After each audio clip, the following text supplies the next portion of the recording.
வேண்டும். அம்மா பார்வதி, இந்த மக்களுக்கெல்லாம் இரவும் பகலும் ஒளி கொடுக்கணும்னு சொன்னா யாரால முடியும்?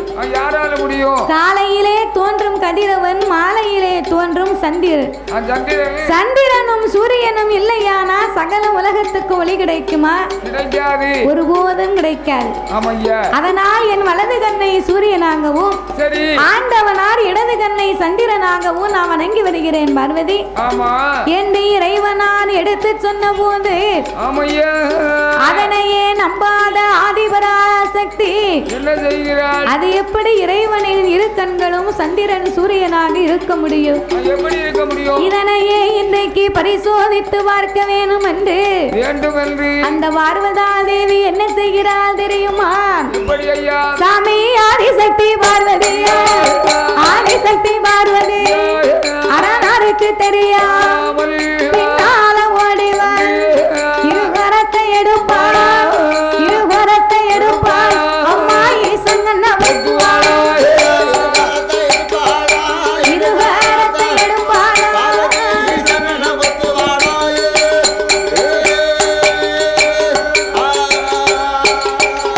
அவன் இருகரத்தை எடுப்பாள், ஈசங்கண்ண பத்துவாள். பகவான் கண்ண பத்தும் போது மாறு உலக இருளா, ஈசன் கண்ண பத்தும் போது உலக இருளா.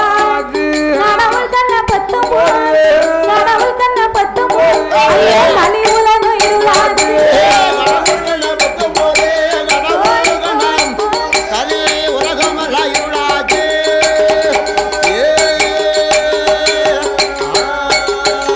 அப்போ ஈரேழு உலகமெல்லாம் இருளா இருக்குதையா, பாரேழு உலகமெல்லாம் பாலடைந்து இருக்குதை. ஆண்டவனார் திருக்கண்களை மறைத்த உடனே அகில உலகம் எங்கு பார்த்தாலும் ஒரே இருள்மயமாயிருக்கு. உலகமே இருட்டா இருந்தா நம்மளால என்னையா செய்ய முடியும்? ஒண்ணும் செய்ய முடியாது. இருட்டா இருந்த உலகத்துல எந்த வேலையும் பார்க்க முடியாது. ஒரே ஒரு வேலை மட்டும் பார்க்கலாம். என்ன?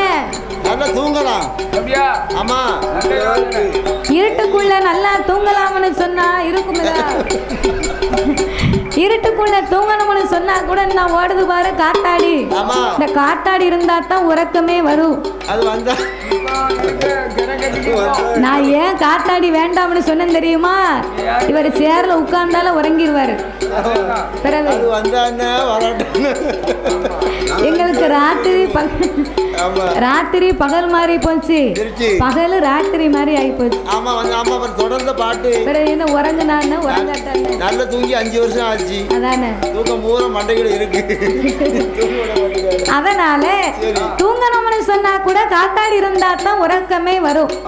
அப்போ உலகமே இருட்டா இருந்தா நம்மளால எந்த வேலையுமே பார்க்க முடியாது, ஒரு வேலையும் செய்ய முடியாது. கரண்ட் இல்லாம நம்மளால இருக்க முடியுமா ஐயா? ஏன் இருக்க முடியாது? கரண்ட் இல்லாம இருக்க முடியாதா? அப்படின்னா இந்த பெண்ணா பிறந்தவங்க எல்லாம் காலையிலே பிள்ளைகளை பள்ளிக்கூடம் அனுப்பணும், அந்த ஐயாவை வேலைக்கு அனுப்பணும்னு சொன்னா இரவு நேரத்திலே அந்த அம்மா தோசை மாவு பாக்கெட் வாங்கி பிரிட்ஜில் வைப்பா. தோசை மாவு வாங்கி பிரிட்ஜில் வச்சிருந்தான்னா அந்த காலத்துல ஆட்டு உரல் இருந்துச்சு. ஆட்டு உரல்ல மாவாட்டி தோசை சுட்டாங்க. பிறகு இந்த ஆட்டு உரல்ல மாவாட்டக்கூடிய பக்குவம் யாருக்குமே தெரியல. பக்குவம் தெரியலன்ன உடனே ஆட்டு உரலை தூக்கி தூர போட்டாச்சு. அதுக்கு பிறகு இந்த கிரைண்டர் வந்துச்சு. கிரைண்டர் வந்ததுக்கு பிறகு தாய்மார்கள் கொஞ்ச நாளா அதுலயும் மாவாட்டி பார்த்தாங்க. பிறகு இந்த கிரைண்டர்ல மாவாட்டும் போது அந்த குலவி கல்லை தூக்கி கழுவ முடியலையா? ஆமா, அந்த குலவி கல்லை தூக்கி கழுவ முடியலன்னு அந்த கிரைண்டரையும் தூக்கி தூர போட்டா. என்ன ஆட்டு உரல மாவாட்டுவா? அப்ப இந்த கிரைண்டர் வேண்டாம்னு அதையும் தூக்கி தூர போட்டாங்க. பிறகு இந்த கவர்மெண்ட்ல இருந்து ஒரு சின்ன கிரைண்டர் ஒண்ணு கொடுத்தாங்க. அது இந்த நொங்கு வண்டி மாதிரி 2 பைதா மாதிரி இருக்கும். ஆமா, அதை வச்சு கொஞ்ச நாளா மாவாட்டி பார்த்தாங்க. அது திடீர்னு மாவாட்டுது, திடீர்னு ரிப்பேரா போகுது அப்படின்னு அந்த கிரைண்டரையும் தூக்கி 50 ரூபாய்க்கு போட்டா. இப்ப வியாபாரம் பார்க்கணும்னு ஆசைப்படுறவங்க மட்டும் தோசை மாவை வீட்டுல ஆட்டி அத பாக்கெட்ல ஊத்தி தோசை மாவை இப்ப தெருவுல விக்கி அந்த மாவை வாங்கி வாங்கி பிச்சில வச்சான்னா அவங்க எப்படி ஆட்டினாங்களோ எதை போட்டு ஆட்டினாங்களோ நமக்கு தெரியுமா? அதை கண்ணால பார்த்தோமா? இல்ல இல்ல பார்க்கல. அதெல்லாம் பார்க்க கூடாது. பட்ஜெட் போட்டு பார்த்தோம்னா இந்த பாக்கெட் மாவு வாங்க லாபமா இருக்கு. ஆமா, 1 கிலோ அரிசி தோசைக்கு போட்டோம்னா 200 உளுந்து 300 உளுந்து போட வேண்டியிருக்கு. சரி, போடணும். எத்தனை நாளைக்கு வரும்? ஒரு நாளைக்கு தான் வரும். சரி சரி சரி.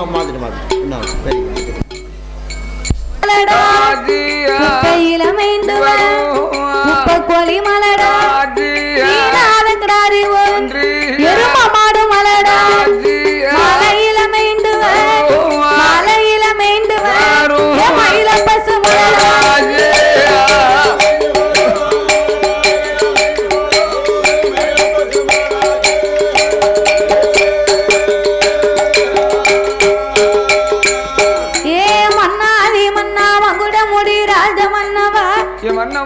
மழை பெய்த முச்சத்திலே மண்ணலையே ஒரு மதலை இல்லையே மன்னா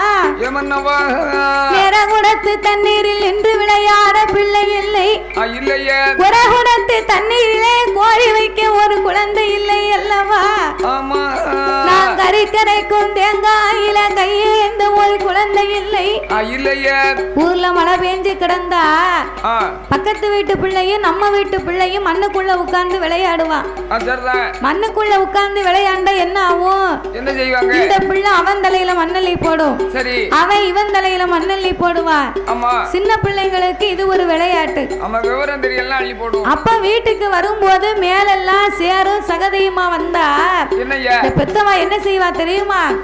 அவ 10,000 ரூபாய்க்கு பட்டுச்சேல் எடுத்து கட்டி இருந்தாலும் அந்த பிள்ளைய கண்ட உடனே அந்த பிள்ளை வருவதற்கு முன்னால சேலை 10,000 ரூபா அப்படின்னு சொல்லி பொம்பளையே கீழே எங்க உட்கார்ந்து முதலாவது மேமுந்தி எடுத்துட்டு தான் உட்காருவா. எதுக்கு? சேலை அழுக்காயிடக்கூடாதா? பெரியவங்க எல்லாருமே அந்த காலத்துல உள்ள பெரியவங்க எல்லாரும் மேமுந்தி எடுத்துட்டு தான் உட்காருவாங்க.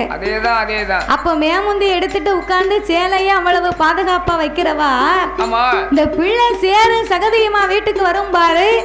அந்த பிள்ளைய கண்ட உடனே மனசு கேட்காம நம்பத்த தங்கம் மலையில போய் நீ விளையாடலாமாடா அப்படின்னு முந்தைய உருவி பிள்ளை மேலெல்லாம் தொடப்பா. அப்ப அந்த 10,000 ரூபாய் சேலை மறந்து போகும். பிள்ளைதான் பெரிய செல்வமா தெரியும். அதான் தாய் உள்ளம் இருக்கான். அதான் எனக்கு மழை பெய்த முச்சத்திலே மதலை இல்லை மன்னா மண்ணலைந்த கையால என் மடிபிடிக்க ஒரு மைந்தன் இல்லையே. கறிக்கரைக்கும் தேங்காயிலையும் கையேந்த பிள்ளை இல்லை. நான் தான் மலடான இந்த நாட்டிலே வேறு மலடில்லையோ மன்னா. எந்த இடத்து பெண்களே எந்த இடத்து பெண்களே 7 பிள்ளை தாயா அந்த பெண்களே பல பிள்ளை சூலியா பக்கத்து வீட்டுக்காரி 10 பிள்ளை வச்சடு அடுத்த வீட்டுக்காரியா 5 பிள்ளை வச்சடு எடுத்த வீட்டுக்காரியா 7 பிள்ளை வச்செடுத்த கைய நொண்டி கால நொண்டி கணக்கு 16 பிள்ளை. ஏமண்ணா எந்த வயசு பெண்கள் எல்லாம் இன்னைக்கு திருமணமாகி 7-8 பிள்ளைகளோடு இருக்கிறாங்க.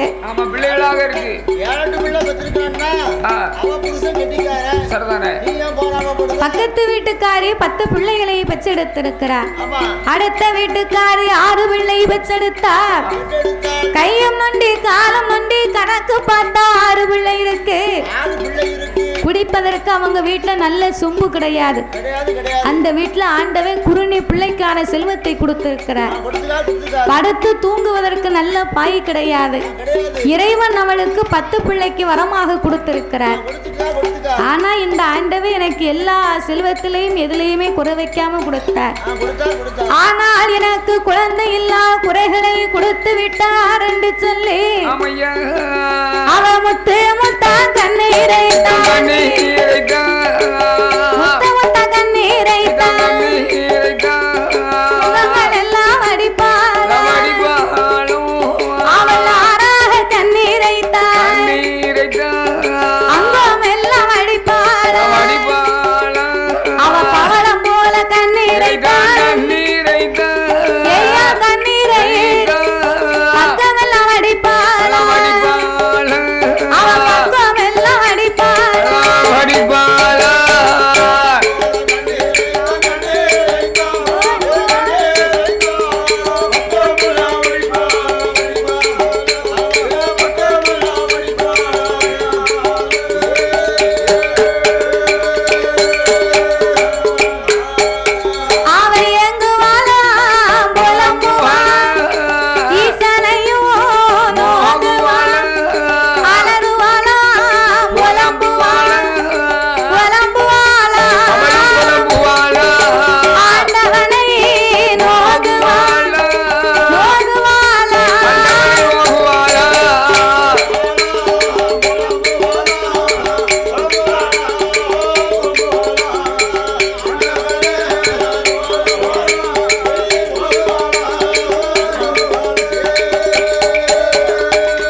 மன்னா குழந்தை இல்லாத சாதம் தாய்மார்களுக்கு குப்பையாத்தோணுமா.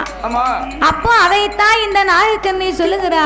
எப்படி என் மன்னா நாகராஜா, இதனால் இதுவரைக்கும் நமக்குன்னு ஏன் ஒரு குழந்தை இல்லை? அம்மா நாகக்கண்ணி, பிள்ளை இல்லை பிள்ளை இல்லைன்னு வருத்தப்பட்டா பிள்ளை வந்து பிறக்கவா போகுது. இறைவன் வந்து வேண்டாம் வேண்டாம்னு சொன்னாலும் நிறுத்த மாட்டார், வேணும் வேணும்னு சொன்னாலும் கொடுக்க மாட்டார். எந்த சமயத்திலே எதை நாமளுக்கு எப்போது கொடுக்க வேண்டும் என்று இறைவனுக்கு தெரியும்.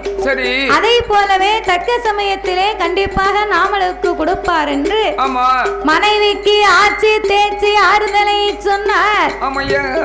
அப்ப நாகக்கண்ணி சொன்னா, நம்ம உயிரோடு இருக்கு வரைக்கும் பிள்ளை இல்லையேன்னு நம்ம வருத்தப்பட்ட மன்னவா, நாளை ஒரு காலத்திலே நாம மாண்டு மடிந்து மரணமாகி போனாலும் சேர்ந்திருந்து நாமல் சிவலோகம் போனாலும் சேர்ந்தனப்ப நாமளுக்கு ஒரு குழந்தை கிடையாது.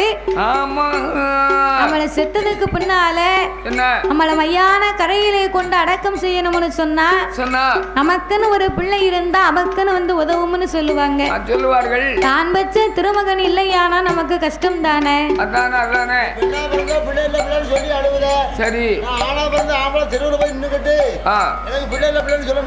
சொல்ல முடியாது.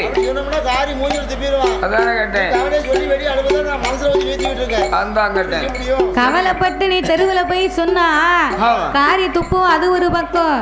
4 பேரு 4 விதமா பேசுவாங்க.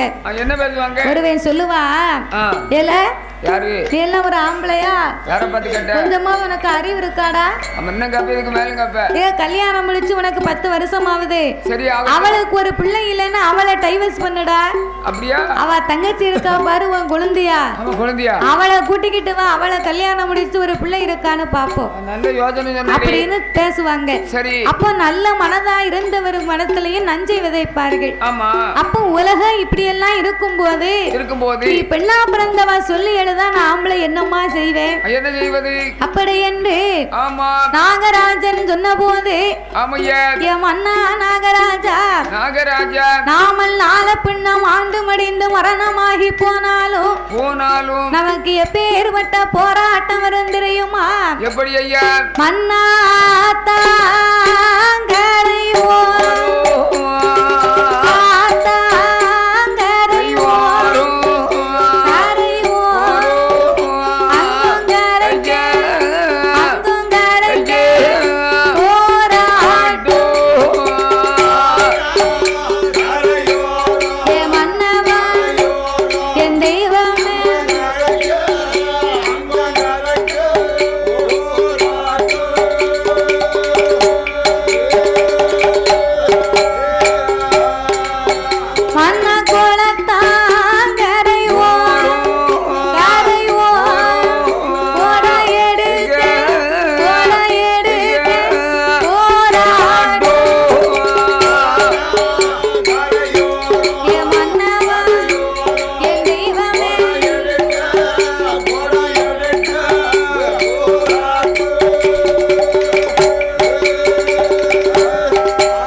செத்தாலும் தீராது, இனத்தான் போராட்டம் இறந்து போனாலும் தீராது மன்னவா.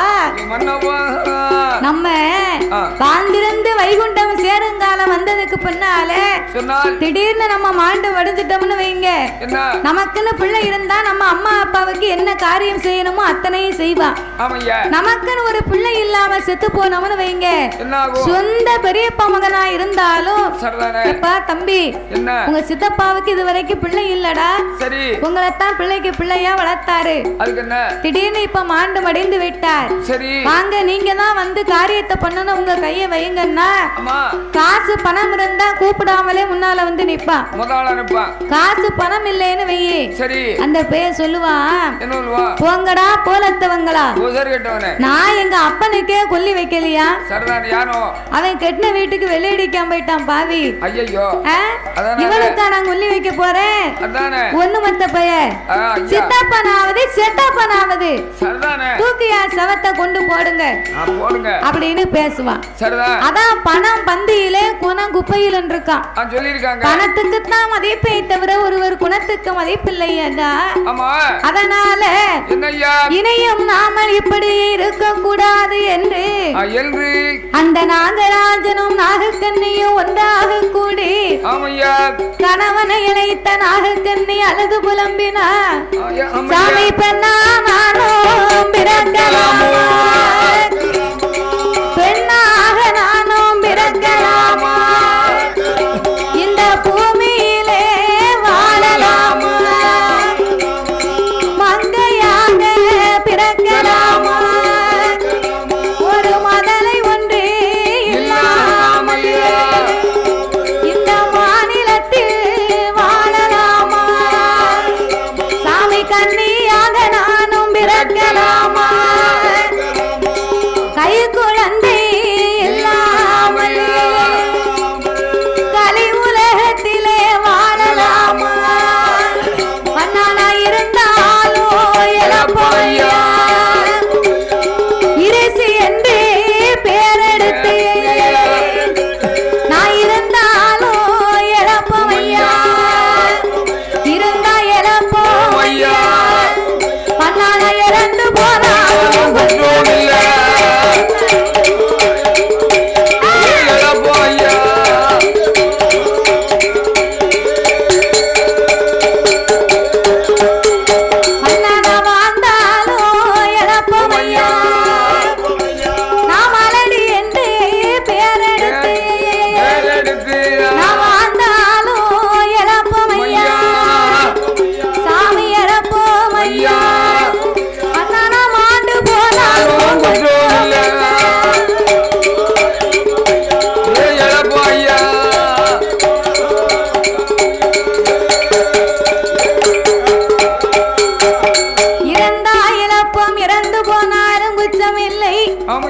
வாழ்ந்தா இழப்போம் அண்ணா, நாம் ஆண்டு போனாலும் குற்றமில்லையே மன்னவா என்று நாகக்கண்ணி அழுது புலம்பிக் கொண்டிருக்க இருக்கும் போது அப்பந்தான் நாகராஜன் சொன்னார், அம்மா நீ கவலைப்படாத, அஞ்ச வேண்டாம் அங்க வேண்டாம், அருங்கவலை உனக்கு வேண்டாம், தீராத வினைக்கெல்லாம் தெய்வமே துணை என்று சொல்லுவார்கள். நம்மள மாதிரி திக்கச்சவர்களுக்கெல்லாம் இந்த தாயி முத்தாரம்மாளை துணை இருப்பாள். அதனால இனி நாமல் குழந்தை வர வேண்டுமையானால் ஆண்டவனாகிய சிவபெருமானை எண்ணிக்கொண்டு அரும்பெரும் தவங்களையே இருக்க வேணும் என்று அவர்கள் எப்படி தவம் இருக்க வருகிறார்கள். வெள்ளி சவா தலை மூலிகை, வெள்ளி சவா தலை மூலிகை, வெள்ளி சவா தலை மூலிகை, தலம் மூலிகை, அங்கே விரதம் வந்து இருந்து அங்கே விரதம் வந்து இருந்து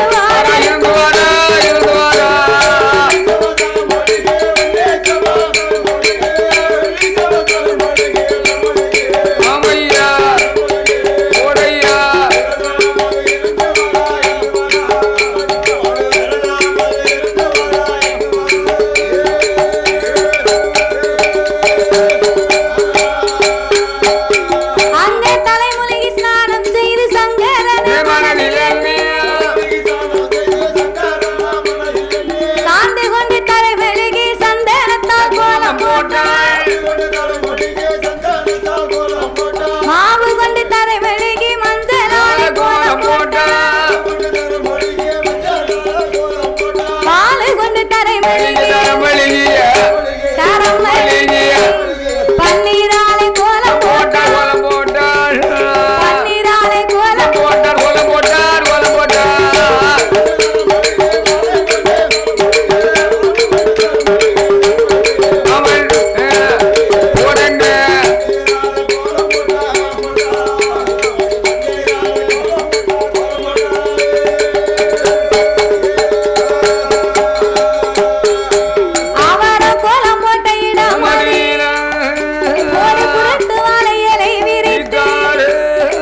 ஆமையா கடைசியாகவே கோழி முட்டை வைத்தார், ஒரு குண்டு ஊசியை நாட்டினார்.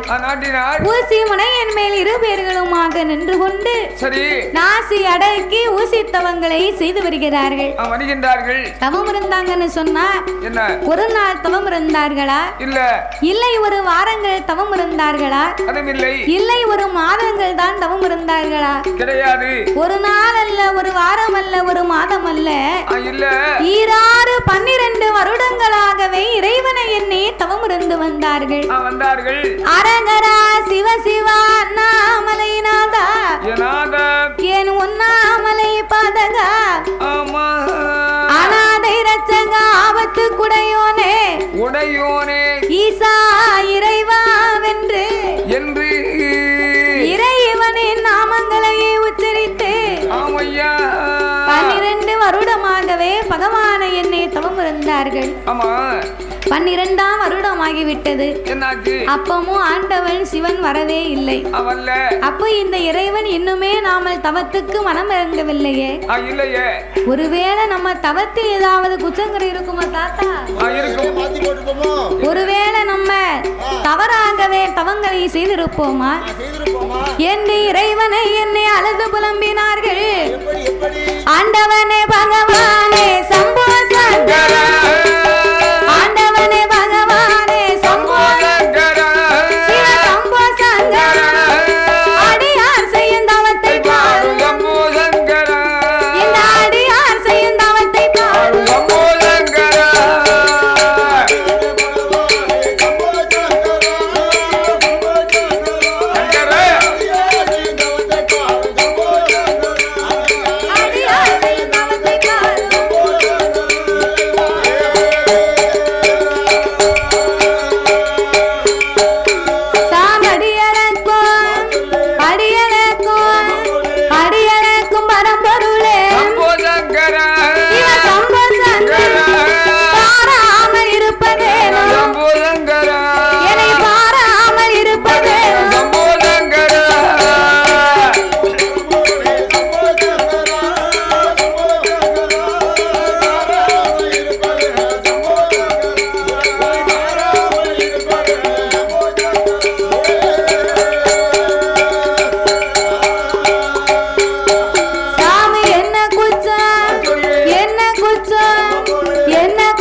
அன்னைக்கு நகண்டுமெல்ல ஆட அப்ப ஏறிட்டு பார்த்தார் இறைவனாகிய பகவான். நாகராஜன் நாகக்கண்ணியின் தவத்தை கண்டார். கண்டும் காணாதவரை போலவே இருந்தார். ஏனென்றால் இந்த செல்வத்திலே இருவேருக்கும் பிள்ளை என்பது இறைவனுக்கு தெரியும். அப்ப என்னைக்கும் போலவே அன்னைக்கு அமுதனக்க வேணும் என்று பயணமாவர பார்வதி சும்மா இருக்க கூடாது. ஆண்டவா, நீங்க படியிலக்க போனா பார்வதி நான் ஒத்தையில இருக்கேன். அதனால இன்னைக்கு உங்களுடைய படியிழப்பை இந்த உமையவள் பார்க்கணும். டிவியை போட்டு பார்க்க அப்ப டிவி கிடையாது, டேப் ரெக்கார்டு கிடையாது, லேப்டாப் கிடையாது, டச் செல்லு மொபைல் போன் எதுவுமே கிடையாது. இந்த டச் செல்லு வந்த நாளையில இருந்து